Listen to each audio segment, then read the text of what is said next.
Hey everybody, this is VANSILK. Late night working. Let me see how I'm going to say this. What is common sense with VANSILK? I want to touch on something real quick. Over the past couple of years, I go on different topics, talk about different things. And a whole lot pertaining to our community. But I need people to really take this really serious of what's going on in America right now.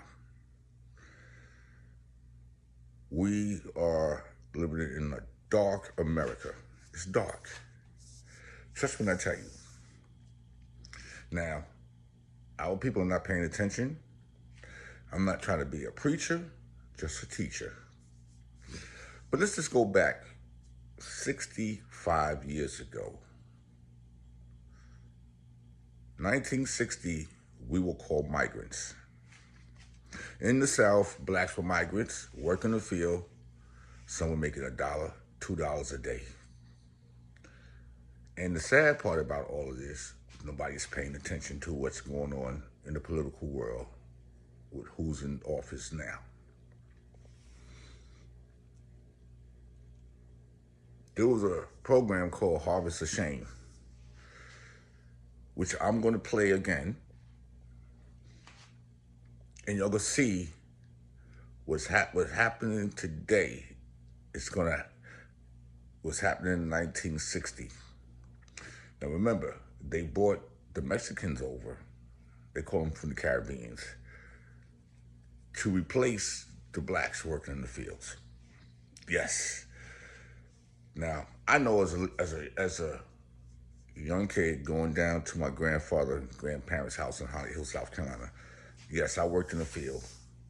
Yes, tobacco. Yes, been there, done that. The sad part about it is we're not paying attention. We're not getting young kids to register to vote. We're not doing nothing. Otherwise, everything, including our right to vote, could be in jeopardy in what's going on right now. But I want you to really sit back and look at this harvest of shame. And there's plenty of information if you just take your time to say, hey, we got to wake up. We have to wake up. And how our family were living in the South. And look who they was working for. And we still are under the control of these people, no matter how you put it. But I'm not going to take up too much of your time.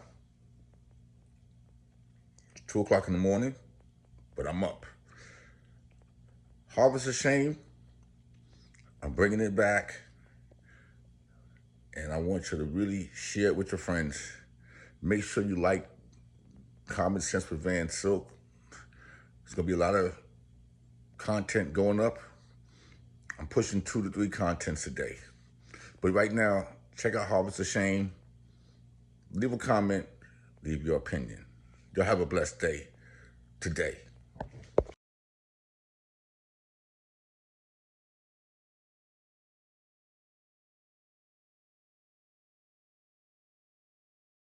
Hello, folks. How you feel? Good this morning? Hope you do. I'm trying to get on my feet again. Feel pretty good. Thankful it's as well as it is. Oh, boys, I'm pleased to see you. I don't know where you come from, but I give you all the welcome I've got to offer you.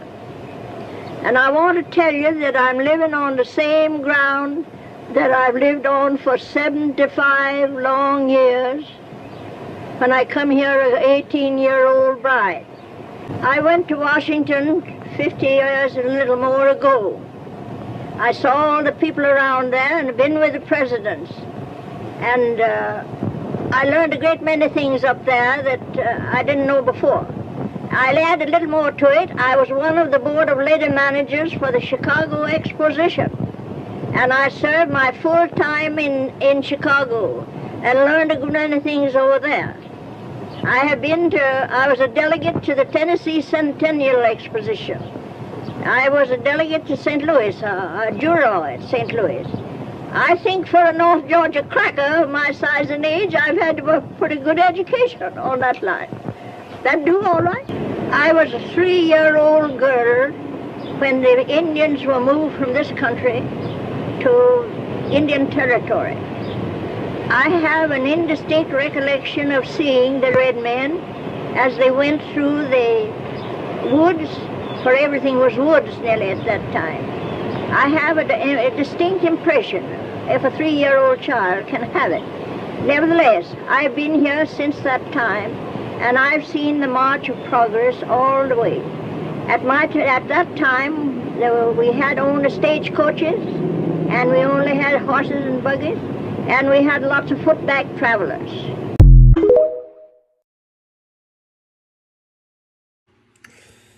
Good day, everybody. This is Van the Man with another episode right here, Black Culture Network. Minor elevation, the importance. Listen, today we're going to watch something called Harvest of Shame. It was a 1960 documentary by broadcast journalist Murrow, who worked for CBS, to show the plight of American migrants, horticultural workers. Talk about black people. We were called migrants in the 1960s. It aired in 1961 as John F. Kennedy requests to become the head of the United States Information Agency. So this is an investigative report, 52 minutes. There's plenty of reports like this that our people today need to be educated on. I can speak and communicate and relate to what I watched in this documentary. Not only did it display the black families, also display the white families. It displayed a mother working in the field for 85 cents a day, picking beans. Displayed the different type of schools that the black kids went to as opposed to the white kids. We had the poor white families. Father had 5 sons and they had a loaf of bread and beans for dinner and they slept in the woods. Sometimes they considered these migrants traveling 1,600 miles just for a job. Pack people up in the truck like sardines.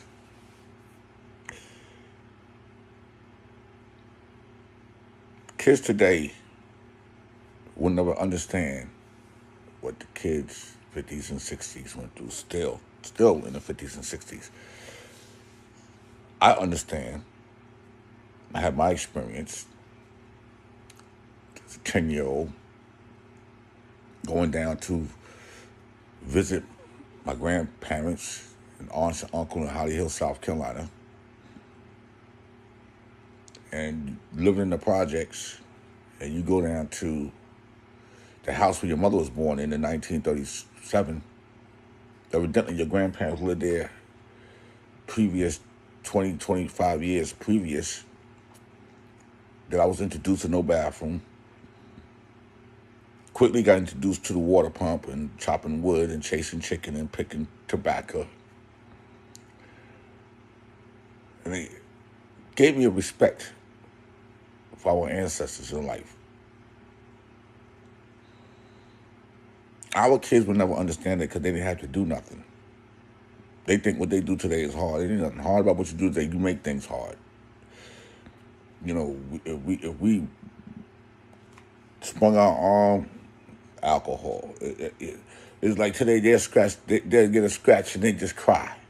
They get a headache. They act like the world's coming to an end. My generation is the last generation of everything that increased the world, technology-wise, everything.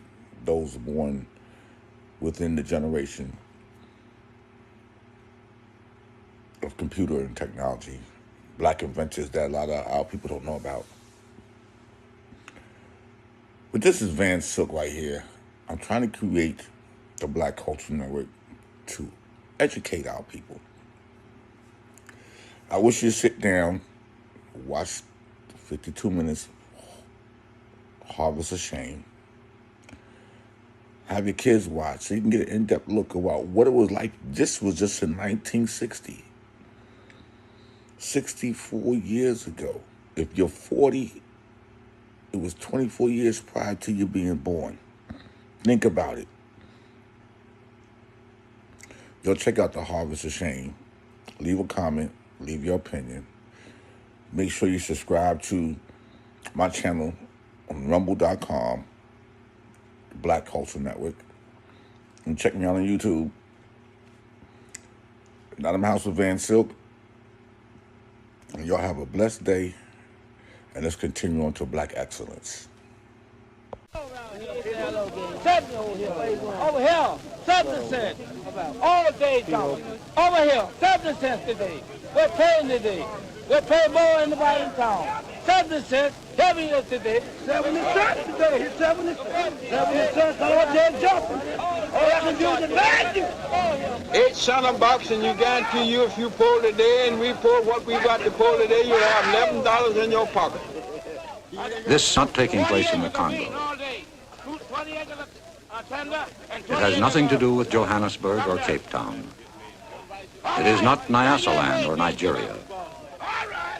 This is Florida. These are citizens of the United States, 1960. This is a shape-up for migrant workers. The hawkers are chanting the going peace rate at the various fields. This is the way the humans who harvest the food for the best-fed people in the world get hired.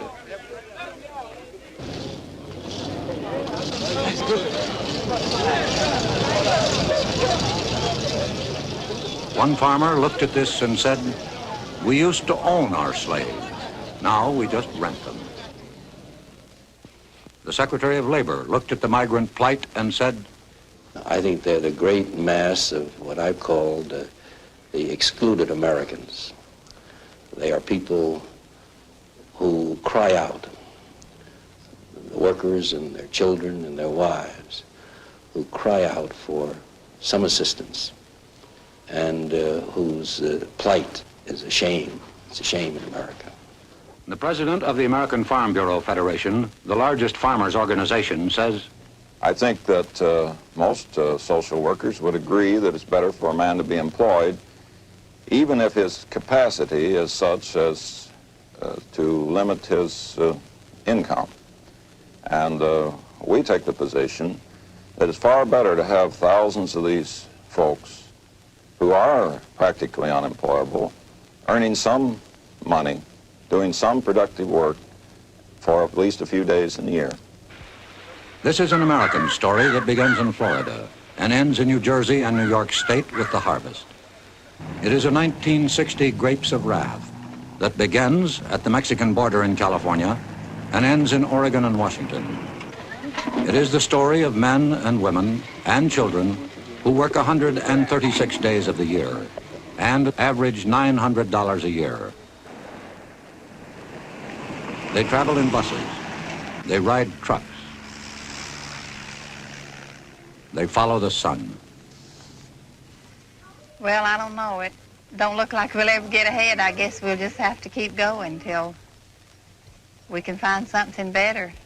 A minister named Cassidy, who works with them, says, they are just as bad as the slaves. Only on name they are not a slave, but in the way they are treated, they are worse than the slave. And somebody has to make thousands of dollars out of his sweat. Is that a slave or not? they are the migrants, workers in the sweatshops of the soil, the harvest of shame.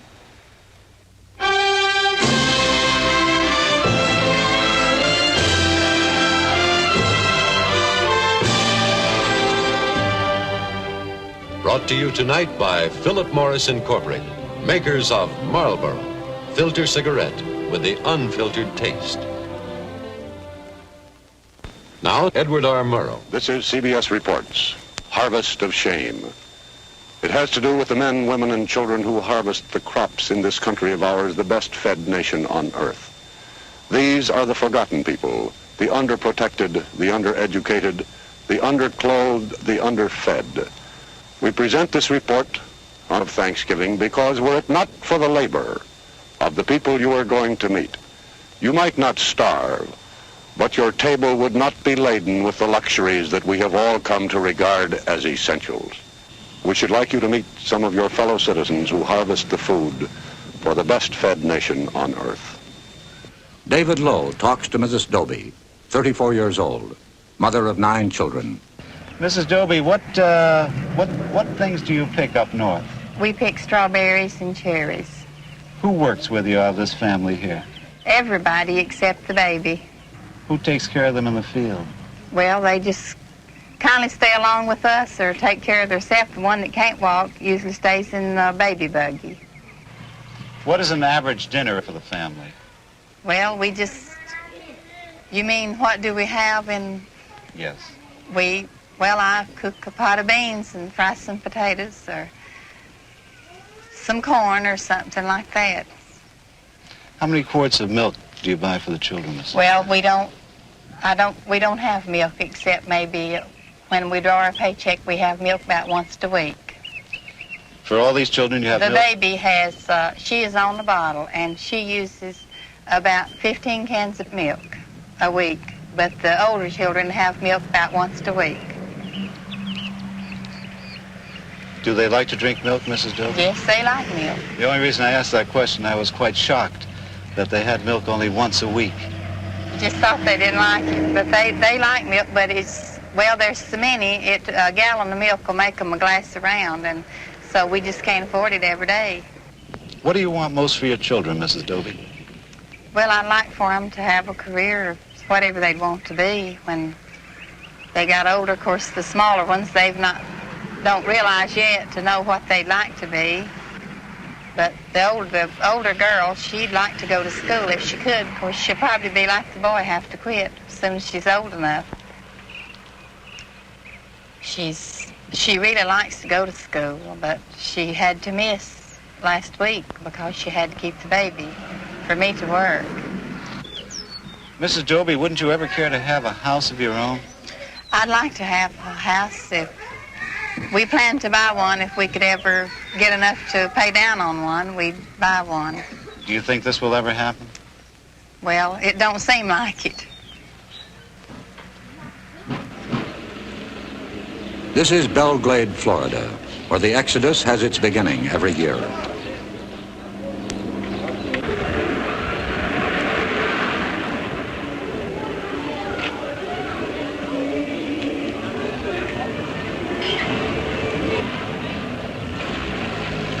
The migrants call it their home, what the circus people call their winter quarters, their Sarasota.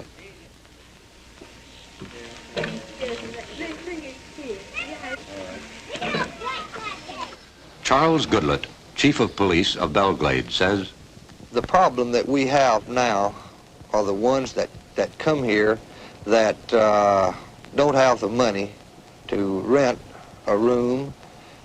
They'll sleep around the bars, in the grass, in the packing houses, around the lake area, in the parks, any place they can find to sleep, to rest for a few hours.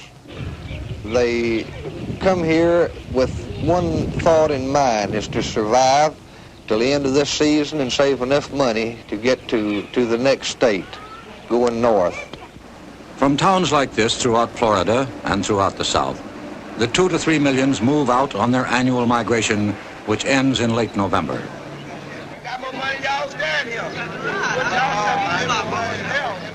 They carry with them whatever little they possess, whatever little they are.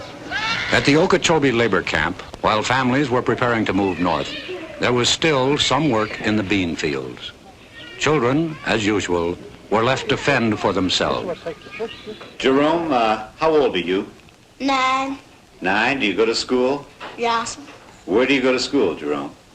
At the Okeechobee Elementary School. I see. What is your sister's name? Lois. That's Lois. And what are your other sisters' names? Catherine and Beulah. Catherine and Beulah. What happened to your foot, Jerome? dig a nail in out there by the wash house.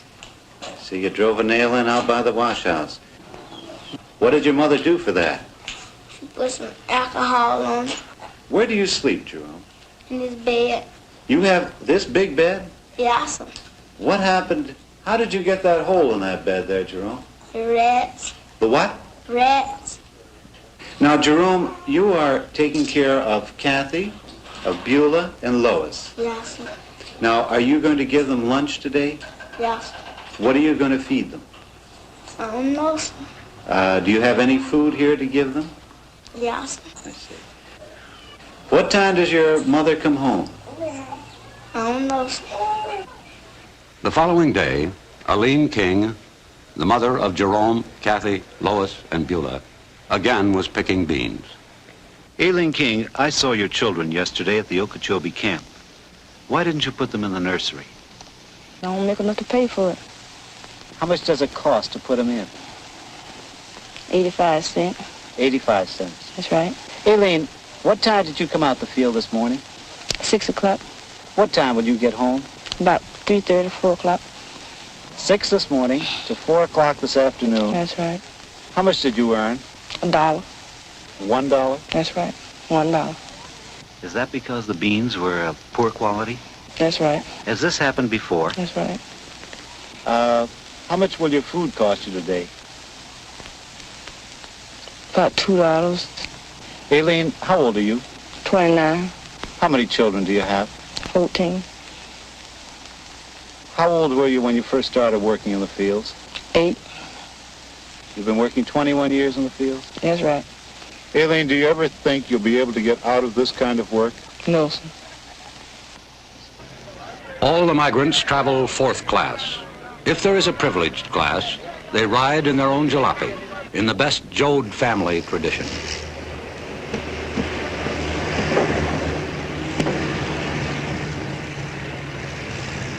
The long journey begins. Through Atlanta, Nashville, Indianapolis, en route to the fields and orchards of America.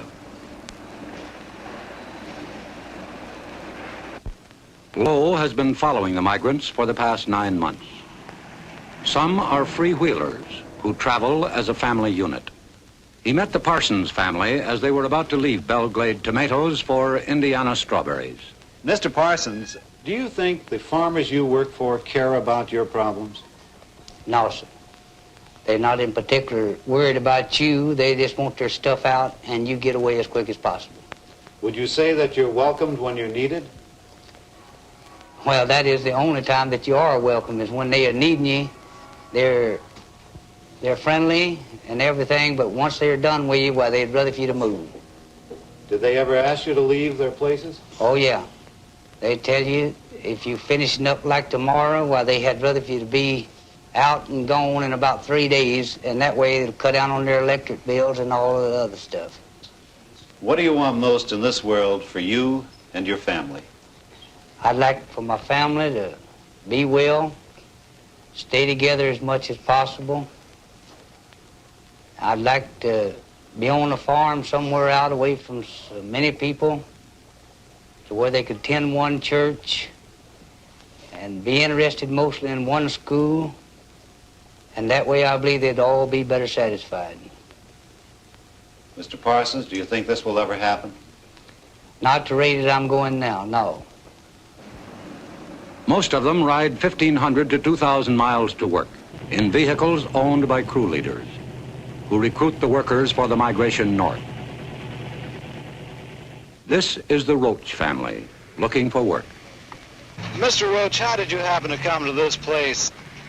Well, I came to Augusta, and I was talking to some people, and they told me to come on down to Waycross, that it was a lot smarter work around Waycross, see?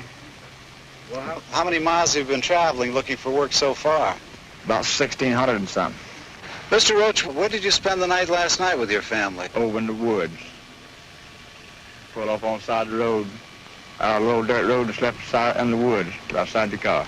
May I ask you, sir, what did you have for dinner and your family last night? Well, we had bologna sausage and loaf bread. That isn't very good food for a growing family, is it? Well, we made on it. How much money do you have in the world right at this moment? I only have about $1.45. Well, what do you intend to do about food for your family today? Well, I've always worked and I always figured I could get work. I had never been where I couldn't get a little something to do. The vegetables the migrants picked yesterday moved north swiftly on rails. Produce en route to the tables of America by trailer is refrigerated and carefully packed to prevent bruising. Cattle carried to market by federal regulation must be watered, fed, and rested for 5 hours every 28 hours. People, men, women, and children, are carried to the fields of the North in journeys as long as 4 days and 3 nights. They often ride 10 hours without stop for food or facilities.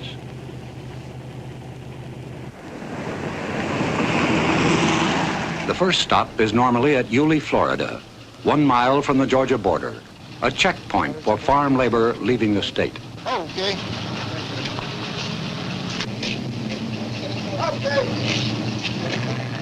There are other stops. Kingsland, Georgia, for bread and sandwich meats. Darien, Georgia, for facilities.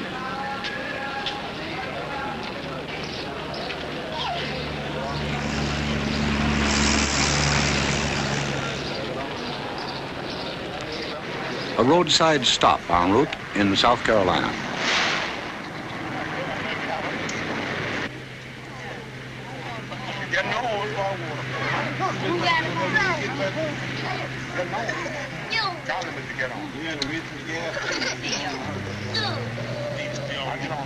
One 1,000 miles north of Belgrade, Florida, by way of U.S. Route 17 and 301. Through Jacksonville, Savannah, Charleston, Wilmington, and New Bern is Elizabeth City, North Carolina. A bean stop, good for 6 weeks' work. This camp was home for 40 days for the families of Tom Lockett's crew, now 30 hours out of Belgrade. Miss Blakely, how many years have you been working in agriculture, in the fields? Oh, practically all of my life. I haven't did no other work much but in the field all of my life. I raised all my kids working in the field. I noticed that there's some straw over there. What is that for? Well, that was the straw they brought for the people to sleep on. Well, weren't mattresses supplied here? They used to be, but they ain't now. Mrs. Blakely, where is the water supply over here? That's it right there. For how many people? For this and that over yonder, they all use the same. And how many bathrooms are there here? Now. Where do you use the bathroom? Where are the facilities? Don't have one. We use our tin tubes. Mrs. Brown, how did the children fare on the journey up north? Well, they got kind of fretful, and got so riding, handling them. But we made it. Miss Brown, may I ask how old you are? I'm 37. Mrs. Brown, how many years have you been working in the fields? All my life. Do you remember how old you were when you started? I was about 8 years old. Would you like to get out of this work? I sure would. Do you think you'll ever be able to? I'm hoping so. Do you think you'll be able to, though? I don't know. 20 miles from Kitty Hawk, North Carolina, the workers, driven 900 miles north by crew leader Norman Hall, picked beans at the prevailing rate of 50 cents a hamper.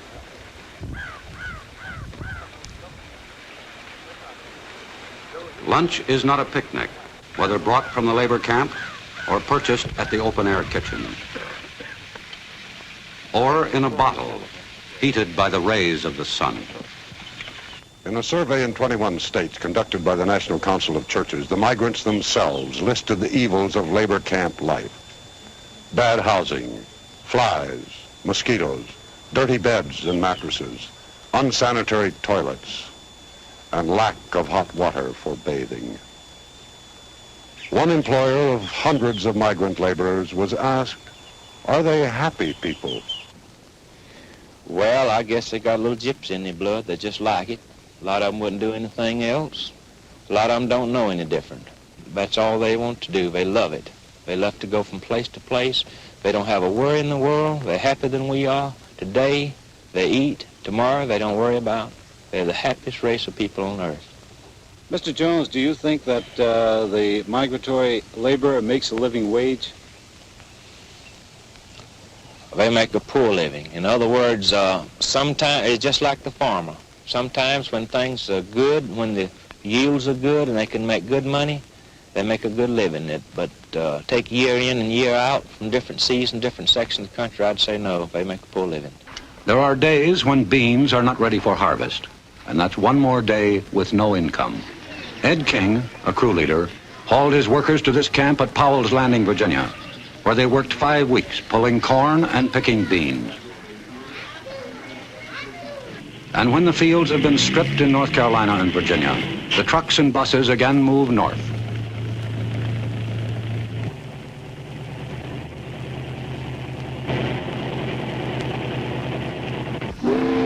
This is Little Creek Ferry, outside of Norfolk. 20,000 migrants are ferried to the fertile fields of the Virginia Cape and the eastern shores of Maryland and Delaware for beans, tomatoes, asparagus, and potatoes.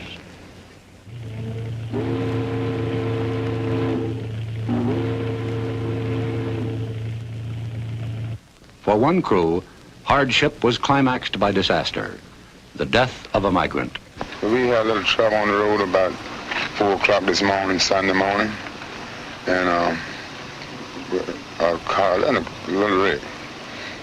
One was killed. Has this ever happened before with any crews coming up north? Once I remember, I was in Fayetteville, North Carolina. What happened? Everybody got killed. Every year, as predictable as the seasons, there are accidents resulting in death and serious injury to these laborers. On June 6, 1957, at the intersection of U.S. Route 301 and State Highway 102, 9 miles from Fayetteville, North Carolina, 21 migrants were killed, 17 males, 3 females, and the baby boy. The police report stated one of the causes of the high loss of life was the packaging of the occupants of the truck. Today, only 6 states have laws providing for the safe transportation of migrants within their borders. The state of North Carolina is not one of the 6. Secretary of Labor Mitchell. Hardly a year goes by that we don't read in the paper of some very serious accident where sometimes a dozen or more people have been killed purely because there is no interstate standard with regard to safety. Another complication of the migrant stream is the constant flow of foreign workers into the available pool of domestic workers. Hundreds of thousands of Mexican braceros and thousands of offshore laborers from the Caribbean area, hired by contract, depress the wage scale of the domestic migrant. This controversy is most bitter on the West Coast. Joseph Woods, a Marine combat veteran of the Pacific, competes against the braceros. Lowe talked to the Woods family under a tree, which was their home in California. Mr. Woods, how did you happen to pick this spot to camp? Well, someone told us about it, and they said it was all right to camp here. Where do you get your water supply? We go to town after it. And how do you bring it back here? In can. We have a 10-gallon can. What do you use for sanitary facilities, Mr. Woods? Well, just get by the best we can. How many days will you have to be picking cherries in order to find enough money to move into a house, Mr. Well, Woods? probably quite a few. They usually want a month's rent in advance, so by the time the cherries are over here, we'll be moving somewhere else anyway. Mrs. Wood, tell me about the children. Do they go out in the orchards and work with you when you work? Well, we have taken them out sometimes, but they're a little too small to work. Who takes care of them here? My father stays here and takes care of them usually. Do you think that you'll ever make enough money picking fruit, Mr. Woods, in order to get settled down in one place and have a home of your own? I don't think so. Throughout the United States, there are others, like the Woods family, who are not able to enjoy the luxury of living in a labor camp. In New Jersey, a few miles from Princeton, is this labor camp. There are 2 water taps and 2 outhouses.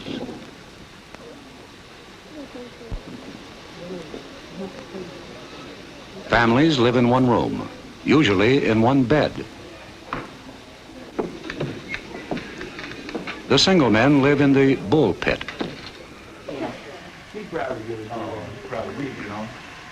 Their space, 1 bunk. 4 people live in this room in New Jersey. A family of 6 will move into this room. Nearby, a trotting raceway has new stables for horses. They cost $500,000.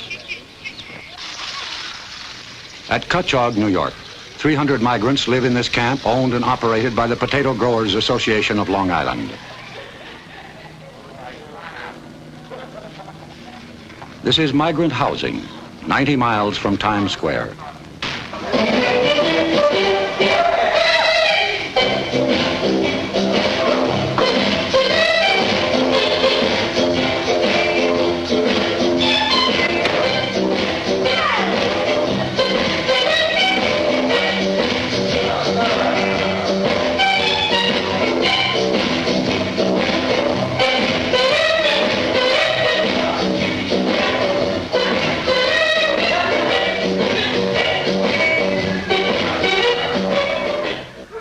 Some have tried to leave the endless migratory stream. Wherever this happens, the local slum areas expand. This is Riverhead, Long Island, New York. A minister said, "This is as primitive as man can live." This settlement of former migrants is called the Bottoms. In Shenango County, New York State, a farm labor camp.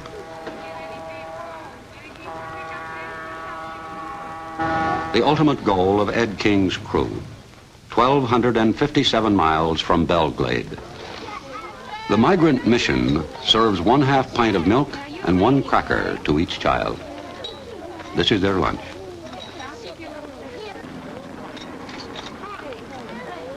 Their parents eat lunch in the field, sometimes 75 miles away. This is the living space of Eileen King and her 5 children. The room is similar to their winter quarters in Belglade, only smaller. Charles Schumann, president of the American Farm Bureau Federation, says, "We were the only group of people that furnished housing for our workers. And we furnish these extra benefits, perquisites. Some sections call it the furnish. And it's almost impossible to calculate the value of these added benefits. At the same time, we don't condone inadequate housing." Mr. Schumann, why does the American Farm Bureau Federation so violently oppose federal legislation? I think there'll be more rapid progress with state regulation than there will be with federal regulation. We think that federal legislation will follow the route that almost all federal legislation does, of additional and more stringent and more regulations with more and more red tape, and more cutting to a certain pattern all over the country. In effect, it would probably rule out the use of migrant labor very quickly. The middleman between the farmer and the migrant is the crew leader, a remnant of the padrone system in wide use 60 years ago. Ed King, a crew leader, says, "Well, a crew leader, he have to be the father and mother and all when he takes this crew out, because the whole crew will mostly be dependent direct on him." Reverend Michael Cassidy, who travels with the migrants, says, "Well, some of the crew leaders, they are good, but the majority of them, they are bad. They are so bad that they are the worst that they can be. They're trying to skin alive these migrants. They take every dime they make. They try every scheme is possible. For instance, they pay the owner, the grower, pay them 45 cents to pick a crate of tomatoes. And then they turn around, they pay the labor 12 cents at the most. And natural, they have 3 or 40 or 50 or 100 people picking tomatoes. He makes I know a man last year making here, right in here, $14,000, a crew leader. And all the men they left in here, and I met him in Alabama, they were broke. They didn't have a dime because they didn't make the money themselves. Everyone who knows anything about this situation agrees that the best hope for the future of the migrants lies in the education of their children. But for the children of migrants, education is not easy to come by. There are 600,000 of them. Most state child labor laws ignore farm children. And so far as the children of migrants are concerned, almost without exception, they leave school at the age of 16 forever. The United States Office of Education reports that the migratory workers have the highest rate of illiteracy in the country. Approximately 1 out of every 500 children whose parents are still migrant laborers finishes grade school. Approximately 1 out of every 5,000 ever finishes high school. And there is no case upon the record of the child of a migrant laborer ever receiving a college diploma. Only 6 states have summer schools for migrants. The New Jersey School Center is at Cranberry. Laura, how old are you? 11, 11. What grade are you in? in the 6th. 6th grade. Do you intend to go to high school, Laura? Yeah. What would you like to be? I like to be a teacher. What would you like to teach? I like to teach the 5th grade.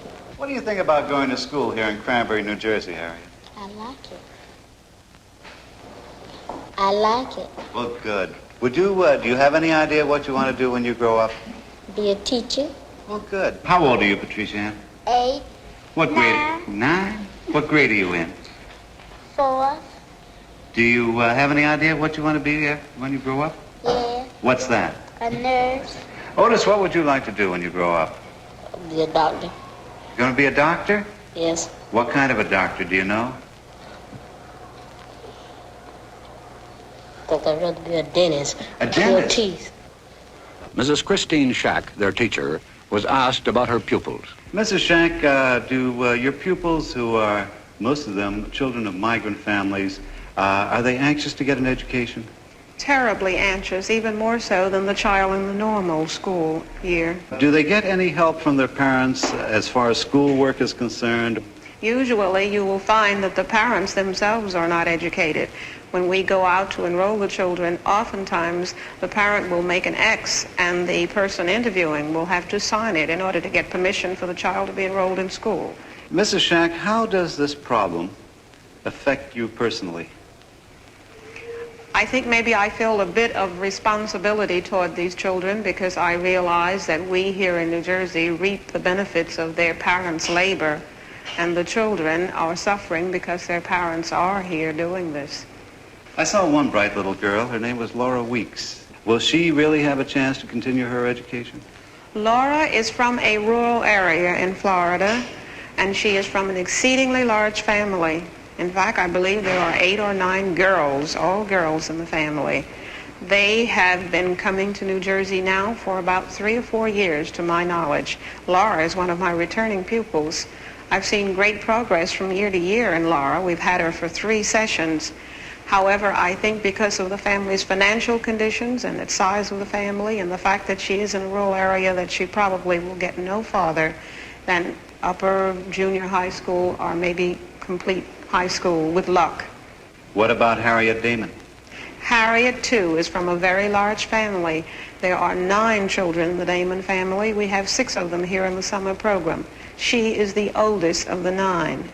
I doubt seriously that Harriet will have an opportunity to advance her education.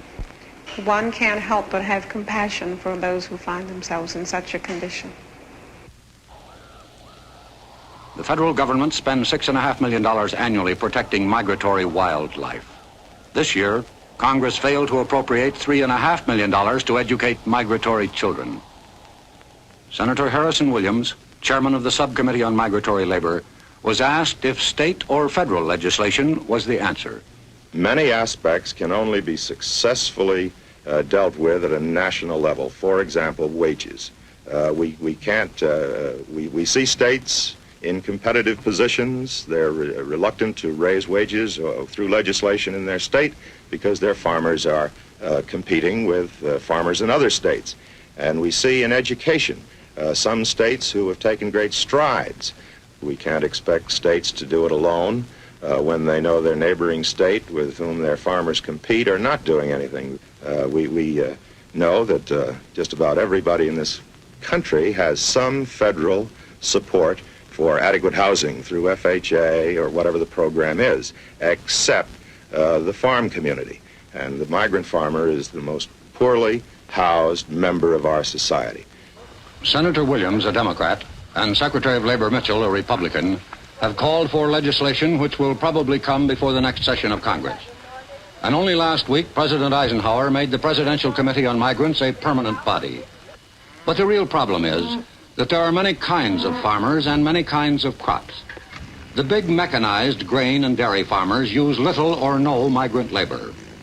Some of the major canneries do pay fair wages and provide adequate housing. However, it must be stated that most of the fruit and vegetable farmers find it economically impossible to build good housing like this to be used only 6 weeks a year. The farmer claims he is trapped between what society expects and his market demands. Howard Jones, a grower in Florida, was asked if he knew what his beans, picked that day, would bring in the market. Well, you can't tell from one day to another. Some days you'll go down there and you'll get $5, and I've seen them drop to $1.50 the next day. Or one day they'll be $3, and the next day they might be $2, or one day they'll be $2, and the next day they could be $4. Who sets your price? Well, that's what we're all trying to figure out. Everybody, I don't know the answer, but the chains seem to have more to do with setting the prices than anyone else. There's too much difference between the price that they're paying the farmers all over the country. And we've thought about trying to get somebody to investigate it, some of the congressmen, the senators, but you go up there to Washington. We had a group of boys go up there here a couple of years ago. They gave them a runaround. Agriculture Department, they all give them a runaround. We believe that those chains have lobbyists in Washington, and they're going to do pretty well as what they please. Mr. Mitchell, some of the growers have told us that the chain stores fix the prices, and they cannot meet those prices if they pay their labor a higher wage. What about that? Well, I wonder if that's a very valid argument. That might be said of many other industries. It might be said, for example, of the garment industry, and I've heard it alleged that retailers dictate to the manufacturer the price they will pay for a garment, and in effect say, you produce the garment at that price no matter what it takes to produce it. However, the garment worker in this country fares very well in terms of standard of living, due in large measure to the efforts of people like Mr. Potofsky and Mr. Dubinsky of the ILGWU and the Amalgamated Clothing Workers and others who have taken what was a very substandard industry not so long ago, 1911, the Great Fire in New York. Today, these workers are thriving members of the community. And the price that my wife pays for a garment today, she gets a much better garment than her mother ever had at a lower price. So this argument that the farmer has to meet the dictation of the chain store leaves me rather cold. The migrant farm worker occupies the lowest level of any major group in the American economy. The soil has produced no Samuel Gompers or John L. Lewis. As Secretary of Labor Mitchell states, I think the AFL-CIO in the past has been too preoccupied with other affairs, and probably the farm problem was so tough that they were reluctant to tackle it.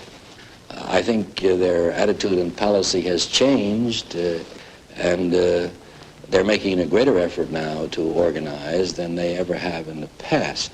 Farm labor, however, is excluded from all federal legislation designed to protect the rights of those engaged in interstate commerce to organize and bargain collectively. In 1959, the AFL-CIO set aside $100,000 in an effort to organize the fruit pickers of California. One of the large growers in California was asked what he thought of this effort to organize the fruit pickers. I think their very lack of progress and their very lack of success in signing up members has shown that the industrial type of union which they represent has no place or application to agriculture. Charles Schumann, president of the American Farm Bureau Federation, was asked how his organization felt about unions.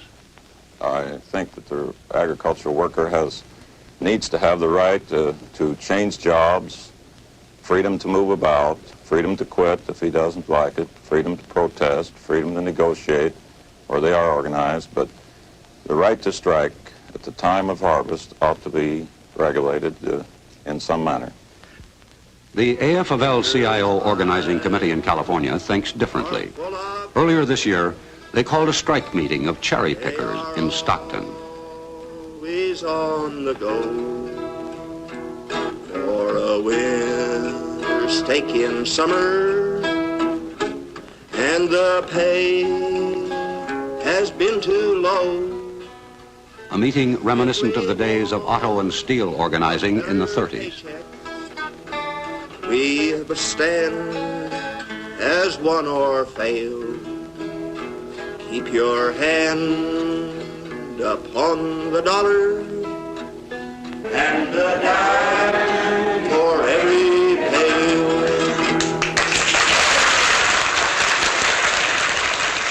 Louis Craner, an official of the organizing committee. Your negotiating committee met with cherry industry representatives for the first time in the history of agriculture. They set a minimum of 110 per 16-quart bucket for good and average picking.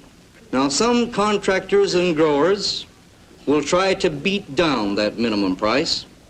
And they'll say that they can't afford to pay 110 a bucket for the big crop, that they're squeezed, that the Chrysler Imperial needs fixing, or Junior's Thunderbird is on the blink.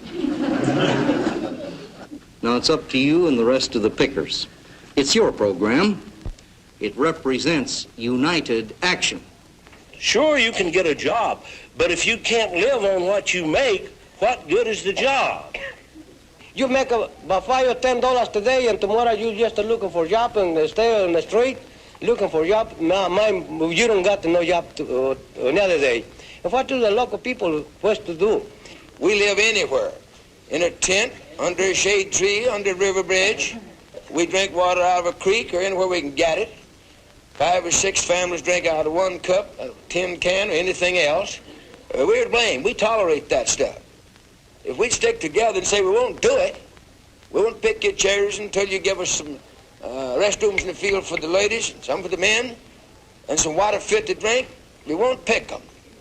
We get them. The fruits of the earth must be harvested to feed and sustain mankind. What have you to show for picking since the harvest has begun? We have barely made expenses, but we've set a going scale. Keep your hand upon the dollar and a dime for every pail.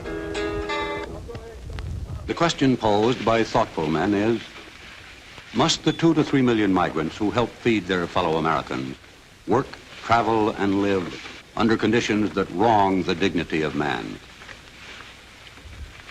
Howard Van Smith, awarded a Pulitzer Prize for his series of articles on migrant labor in the Miami News, says this. I knew next to nothing of the migrant situation 4 to 5 years ago. I knew there were migrant camps, but a migrant was just a person who worked in a farm to me. After seeing what I have, I am sure that I will devote the rest of my life to doing what little I can to help solve this problem. Secretary of Labor James Mitchell says, I feel sad. I feel sad because I think that it It's a blot on my conscience, as well as the conscience of all of us who are, whom society has treated a little more favorably than these people. They have no voice in the legislative halls. They certainly have no voice in Congress. And their employers do have a voice. Their employers are highly organized and make their wants and terms and conditions known to our legislators. I know of no greater pressure lobby, so-called, in Washington than the farm group. In all the matters in which I am interested in, I have been frustrated to a greater extent than in any other sphere of activity as Secretary of Labor in my inability to make any impact at all in terms of either regulations or law that would help the farm workers. And the pressures of the farm groups are tremendous. We guarantee to the farmer no loss in certain crops. There the farmer likes to participate in the government largesse. But Lord help the fellow like myself who dares suggest that perhaps the government should do something about the workers that work on farms. It seems to me that in our kind of a country, we no longer quarrel with the idea that a man is worthy of his hire, a fair day's work for a fair day's pay. After all, the employers of this country, as indeed the workers, are part of our way of life, and it's morally wrong, it seems to me, for any man, any employer, to exploit his workers. In this day and age, I don't think we should tolerate it. As a citizen, in or out of this office, I propose to continue to raise my voice until the country recognizes that it has an obligation to do something for them. And while men of goodwill seek to right injustice, the migrant, the lonely wanderer, the outcast, is trapped in the stream.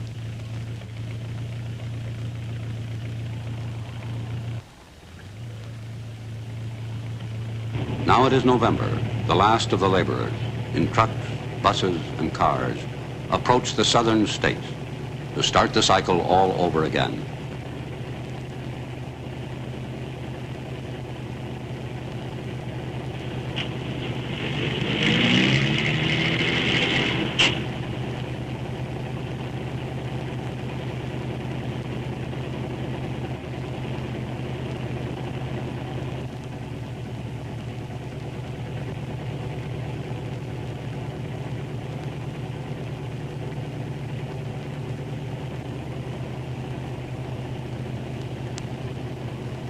The Sunshine State welcomes them back. Homestead, Immokalee, Pahokee, Belglade, and hundreds of other communities. This is home. New housing is available. The rent, $15 per room per week. The migrant is at the mercy of the weather. This year in Florida, there was a freeze, killing beans, tomatoes, celery, corn. Its byproduct was a bread line. Migratory farm workers are not eligible for unemployment insurance.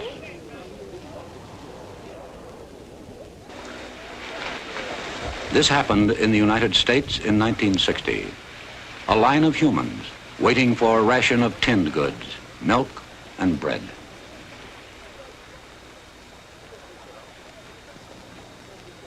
The Secretary of Labor says, for the rest of my life, in or out of office, I propose to do something for them.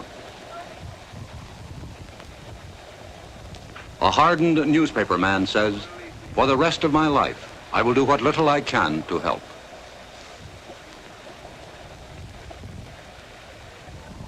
But perhaps Julian Griggs, a chaplain for the migrants, speaks for all of us.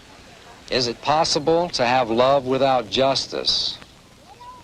Is it possible that we think too much in terms of charity, in terms of Thanksgiving Day baskets, in terms of Christmas baskets, and not in terms enough of eliminating poverty. The migrants are back in Belgrade, winter quarters, after months of travel and work. One said he brought back $1.65, another said $6. Another said we broke even. We were broke when we left, broke when we got back. We asked them what they thought they could do to help themselves, and they said nothing. What can we do? Last week, a presidential committee made up of the Secretaries of Labor, Agriculture, Interior, and Health, Welfare, and Education made certain recommendations regarding the migrants. Here are some of them. Extend child labor laws to cover agricultural workers. Eliminate residence requirements so that migrants will be eligible for health, education, and welfare programs. A federal law requiring crew leaders to register, thus protecting migrants from exploitation. Extension of workmen's compensation laws to agriculture. New housing regulations. States to pay local school boards for the education of migrant children. There will, of course, be opposition to these recommendations. Too much government interference, too expensive, socialism. Similar proposals have been made before. In fact, 150 different attempts have been made in Congress to do something about the plight of the migrants. All except one has failed. The migrants have no lobby. Only an enlightened, aroused, and perhaps angered public opinion can do anything about the migrants. The people you have seen have the strength to harvest your fruit and vegetables. They do not have the strength to influence legislation. Maybe we do.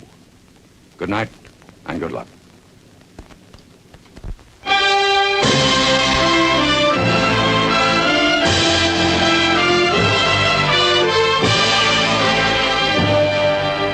Harvest of Shame has been brought to you tonight by Philip Morris Incorporated, maker of Marlboro, filter cigarette with the unfiltered taste.